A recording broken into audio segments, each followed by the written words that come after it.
Hello everyone, welcome back to our channel. In today's video, I'm going to show you how you can change the language of Qwenlm AI.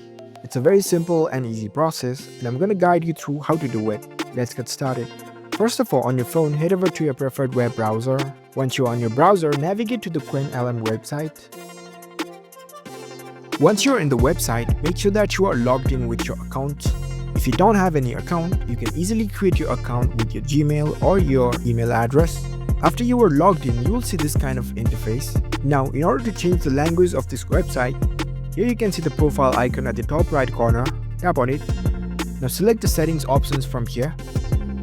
In the settings menu, make sure that you are in the general section. And here you can see the language option. In the right hand side, you can see the drop down list. Currently, my language is set to English US. If I tap on it, it will pop up the list of languages that I can select from. There are very limited languages for now, so you can only choose from the available languages here. Let's say if I want to change this to Spanish, I'll select Spanish, and there you go, it immediately changes the language of the website. So that's how you can change it to your preferred language. If you found this video helpful, don't forget to give this video a thumbs up and subscribe to our channel for more tech tips. Thank you for watching.